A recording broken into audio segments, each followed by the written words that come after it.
Good evening, guys. This is Alvin, and I named this seminar or presentation, whatever you want to name it, as Financial Management Head Start for Young Dentists. And I'm going to cover the very basics of how you save those tax dollars that you owe to the IRS. You can not avoid it, however, you can minimize as much as possible. And there are some easy hacks that we can start doing tonight. And yes, I do have an MBA for some people who didn't know. So before I get started for real, here's a disclaimer. By no means I'm a tax, accounting, or financial expert, nor have any responsibility regarding the information provided or discussed during the session. And any actions or decisions you make in the future, I am not responsible. The risk is yours. I'm just giving you the information. And if you're willing to invest with minimal risk, please discuss with your licensed CPA and or professional financial advisors or services to get the most accurate and personalized consult regarding your financial situations. If you are in the United States with the F1 student visa, please discuss your current situation with your lawyer or the DSO at the school before you make any financially rewarding activity. I know you guys cannot work unless you're authorized. I'm not 100% sure with the investments and all other activities. So I know that's a big deal. So please discuss with the people who know the law. So there are several reasons I'm doing this.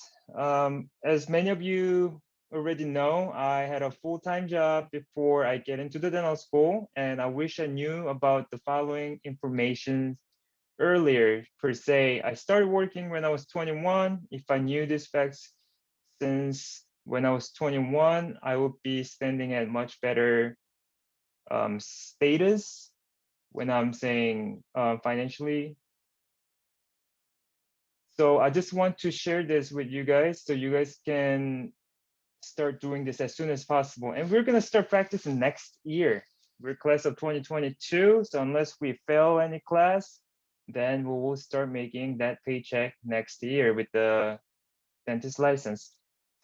And time is gold. All the input you put into that account, no matter what is savings or investment, they're compounded. So 1% today, that's multiplied by another 1% tomorrow, and it carries on.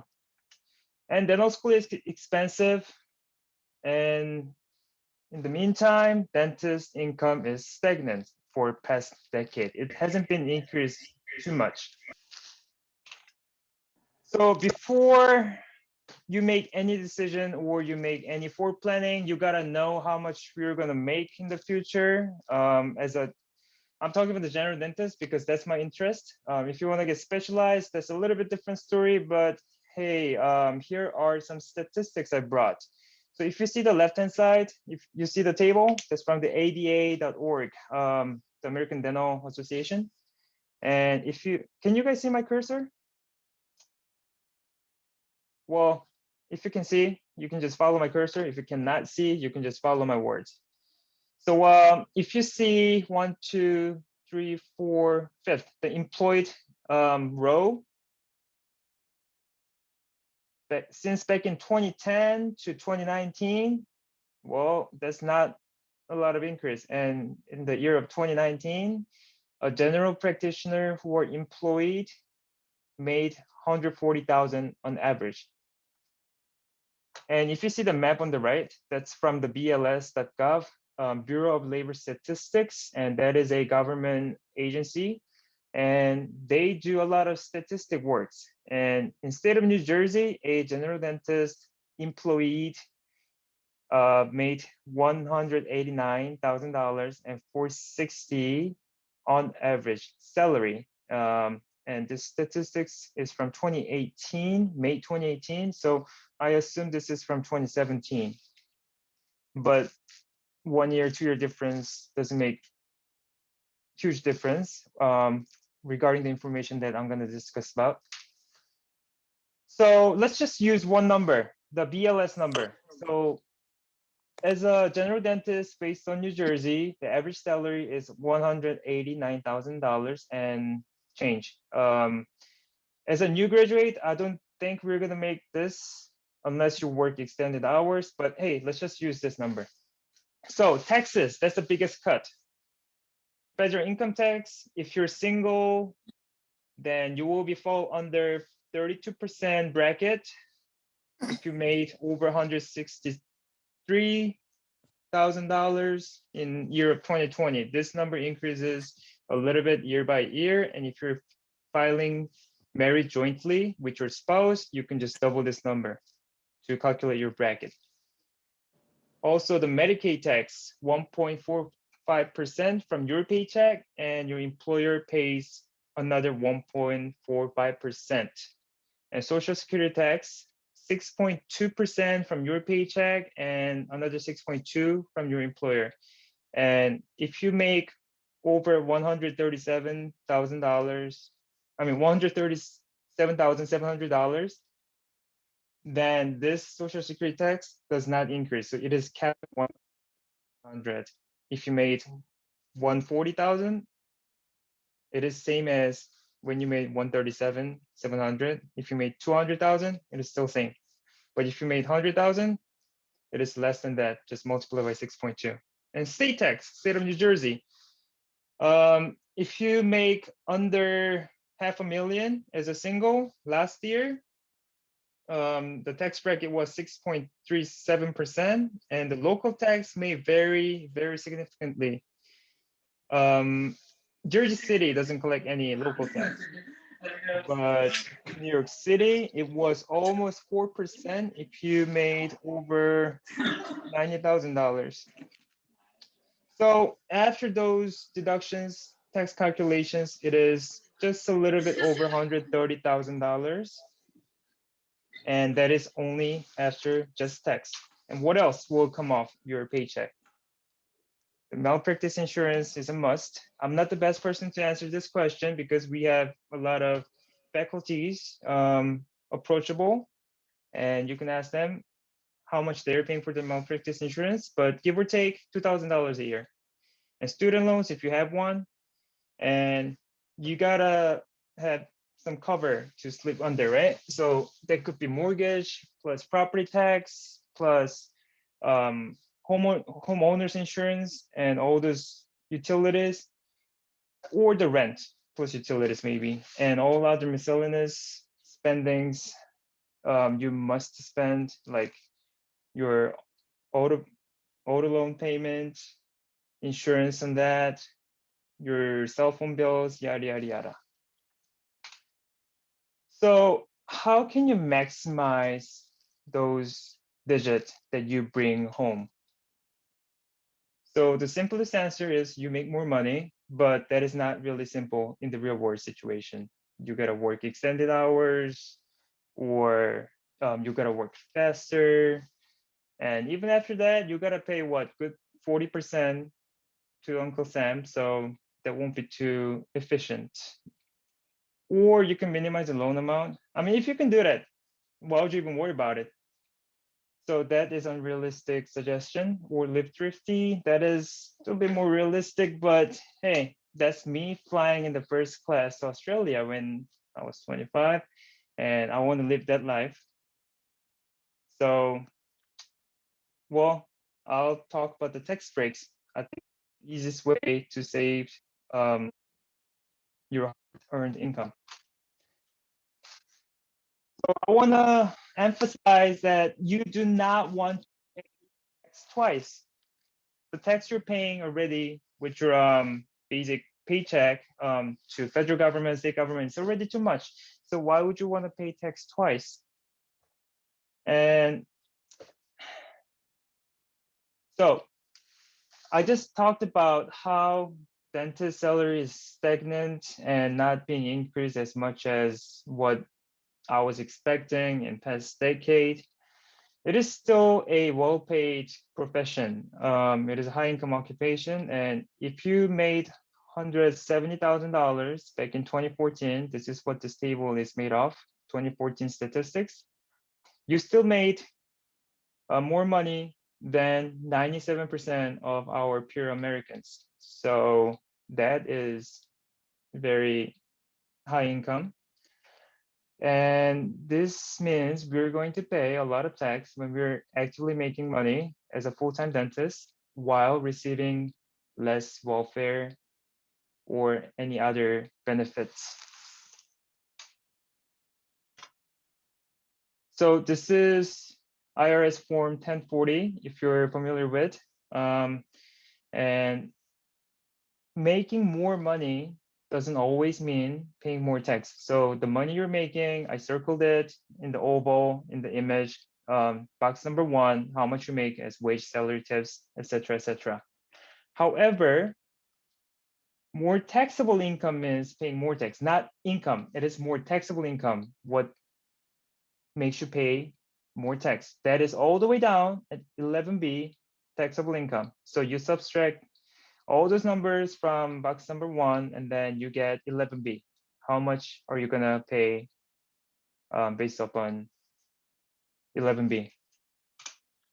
So there are some tax breaks, and the ultimate goal for using the tax breaks is minimize your taxable income, that 11B.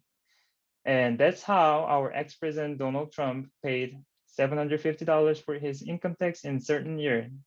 In year of 2017, you see his wages, 6 figures, taxable interest is 7 figures. All those incomes makes him like multi-millionaire for that single year's income. However, his losses being all subtracted, his total income is actually negative, and he didn't pay too much tax for that. So before I jump on all those tax break tips, I want to mention about the investment, because all those advices I'm trying to give you are related to investment. So here's a little graph for savings versus investment. The green line is investment, blue line is the savings. So green line, you make an investment, and annualized return is 12%.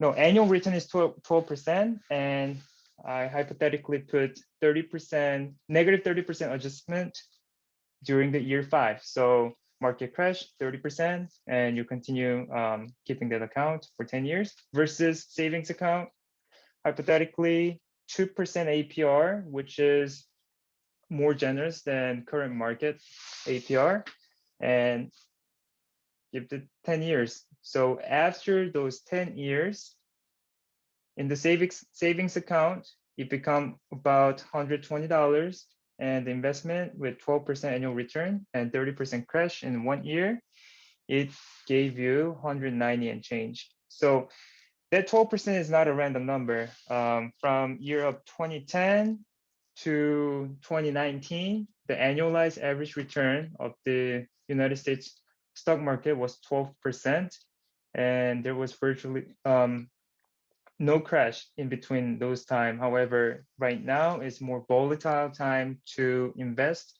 So a little more precaution is required to commit the investment. However, in a nutshell, in a long run, 10 years, 20 years, 30 years, it is very rare that your return is actually less than you just put in the savings account.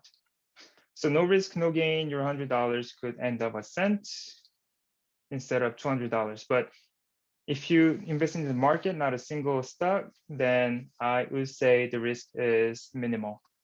And the inflation, today you have $1, it is more expensive than tomorrow's $1. So each year, inflation rate in past 10 years in the United States was about 2%.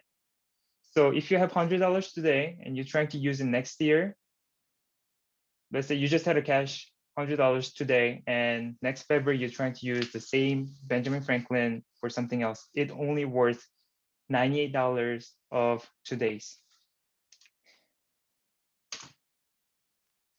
And another thing to note, when you invest, you actually get the tax break automatically. If you are patient enough to hold a stock for more than a year, then you can pay the long-term capital gain tax instead of the ordinary income tax. For example, you made $100,000 last year, then it makes you fall in the 24% tax bracket.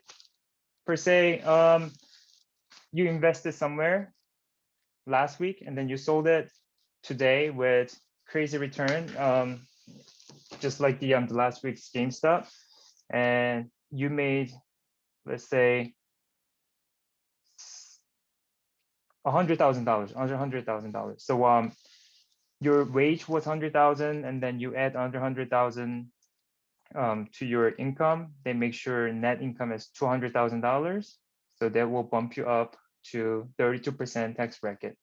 However, you invest in the long term and you sell that stock in a year, and if you made $100,000, you will, those two incomes, the ordinary income from your wage will be calculated separately than the investment income, and you will be still in 24% bracket for the ordinary income, while you will be taxed for 15% for the long term.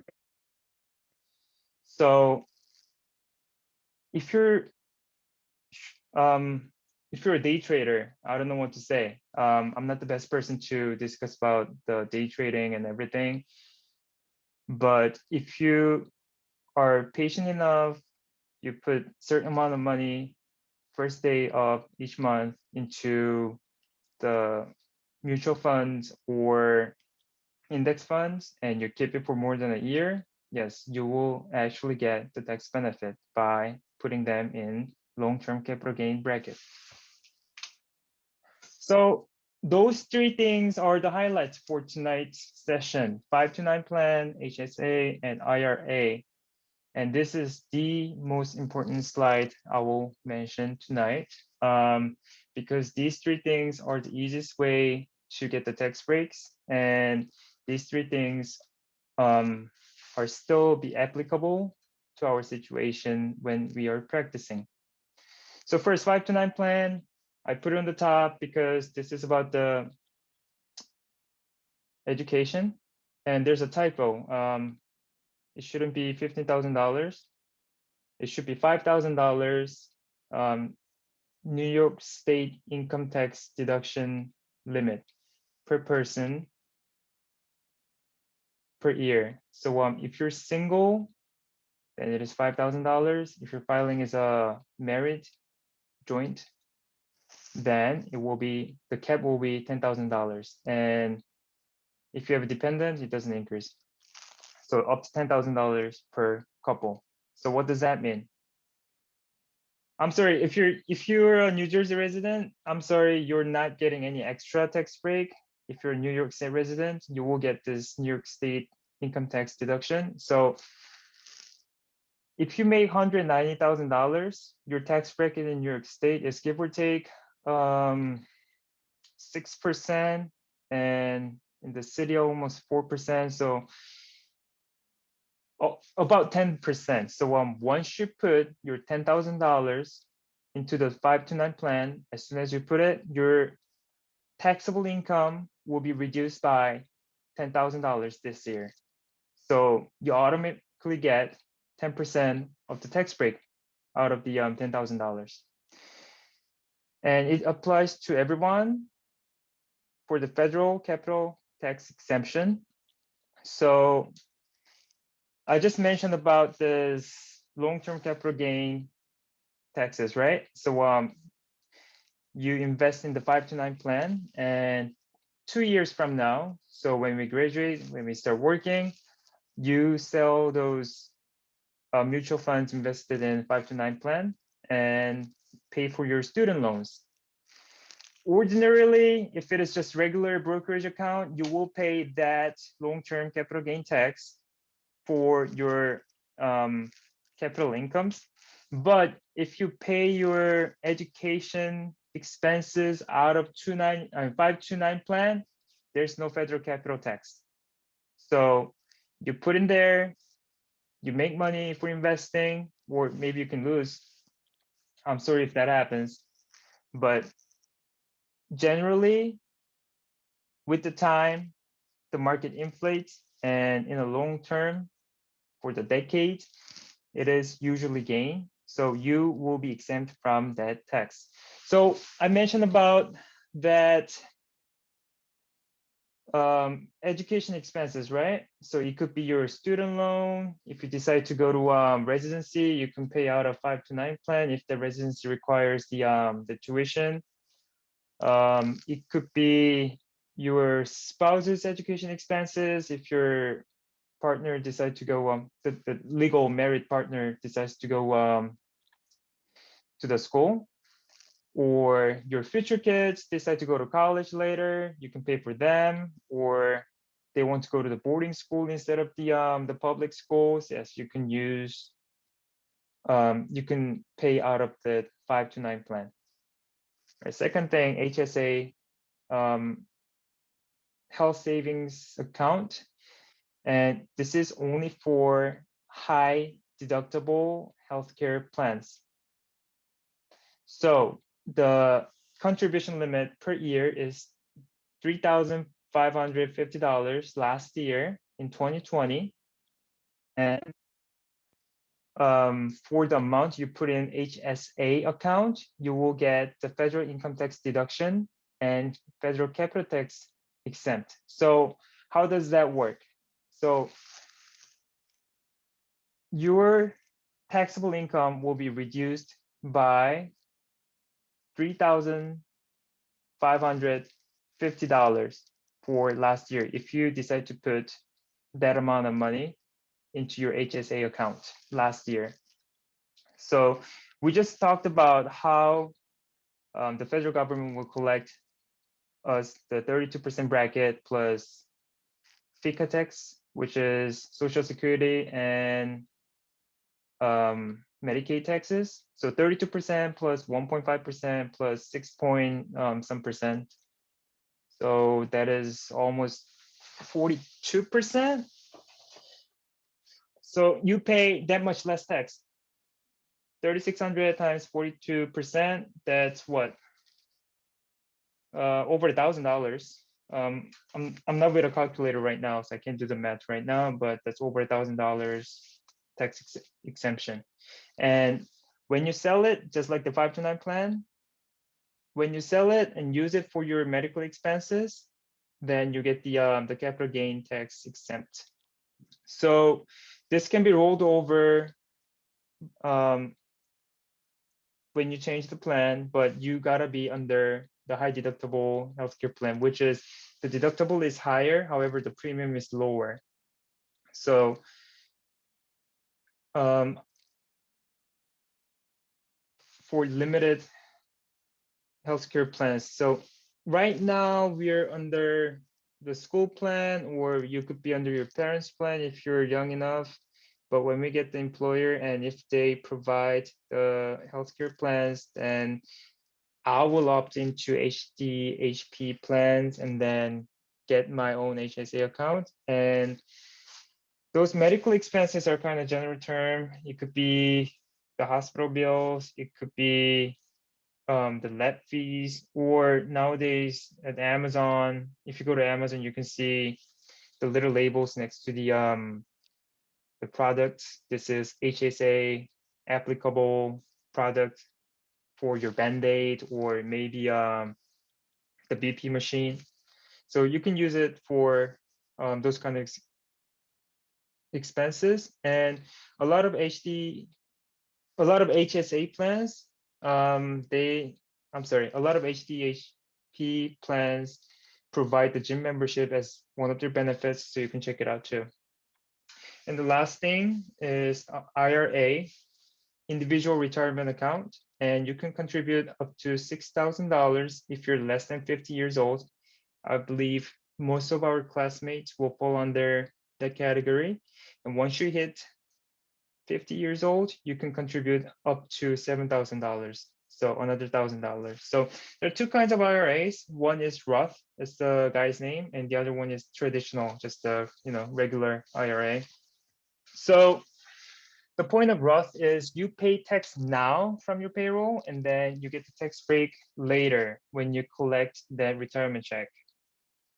And this is good for the people who has lower income now. So usually for the young adults at the beginning of their career. So if you are doing the residency that pays you, then you can start contributing while you're still in the low tax bracket when you're paying like 12% bracket or 20% bracket. And after we retire, we could be in 24 or maybe 32%.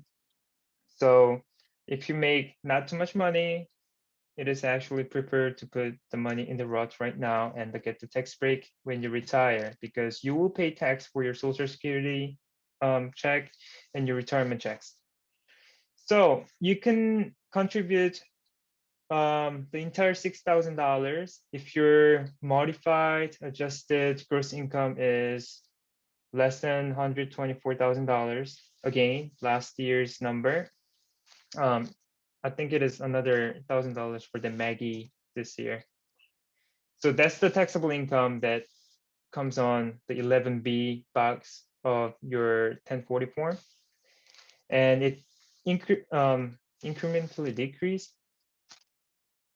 How should I say that? So it decreases all the way down to 0 until you hit the income of $139,000. So full $6,000 if your income is less than that, and it decreases like fading out until you hit that.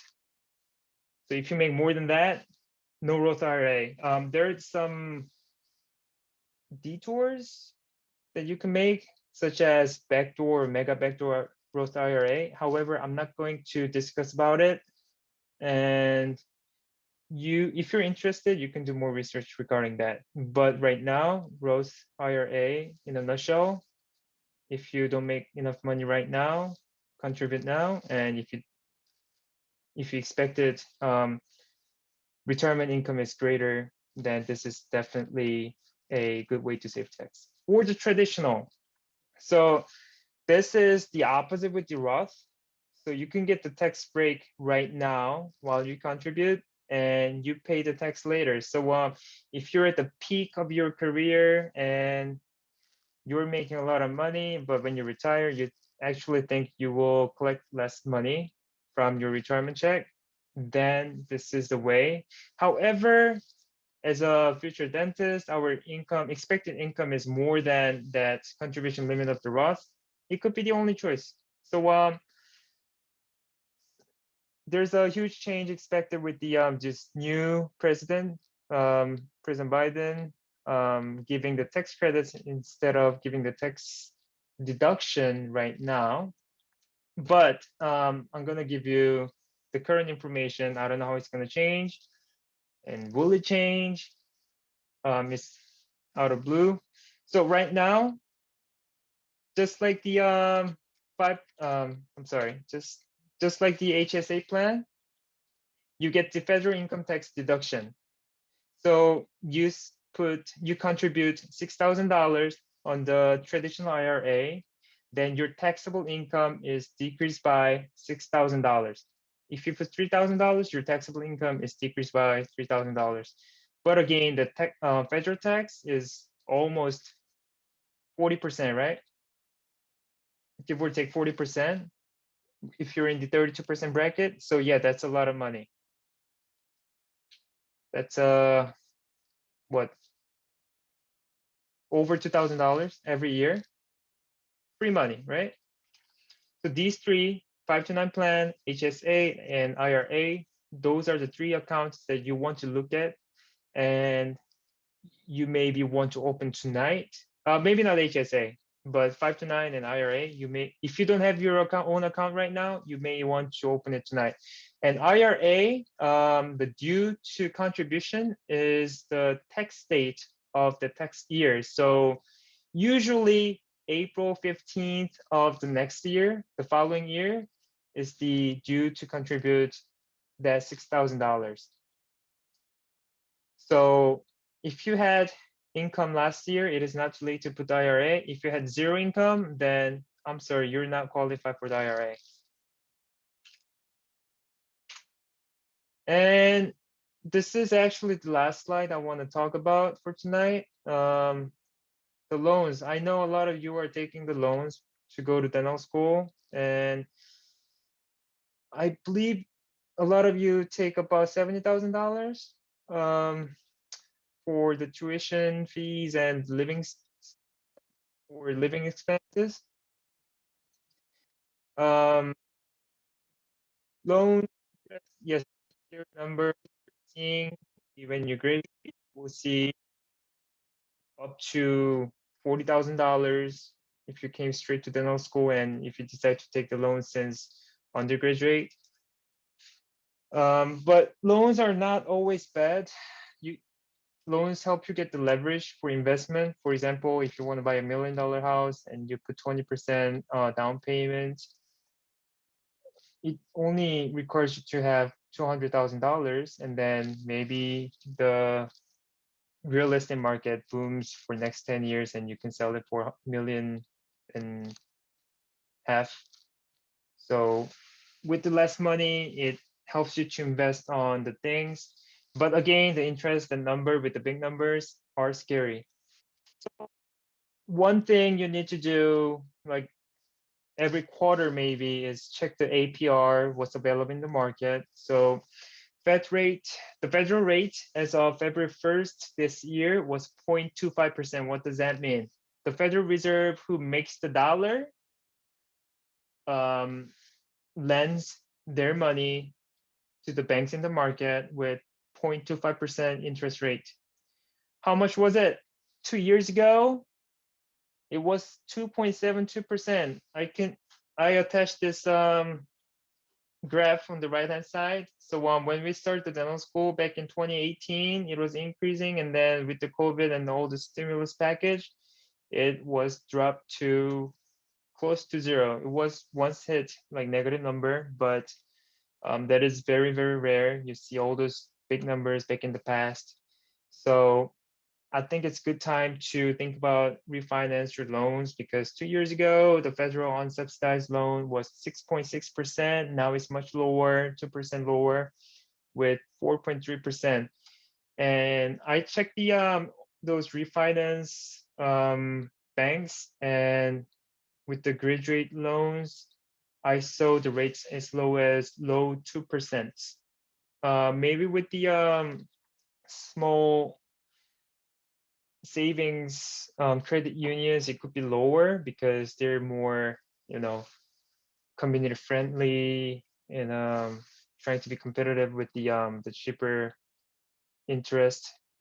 But the big shots such as SoFi, Solid Mae, I saw the numbers as low as like 2.7%. So think about the refinance.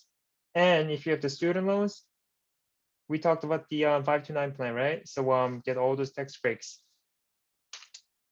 So in a nutshell, start investing early, because then investment will be compounded every single day. So you contribute $100 today, $100 in March, $100 in April. In 20, 30 years, it will end up with much bigger number than a few hundred or a few $1,000s.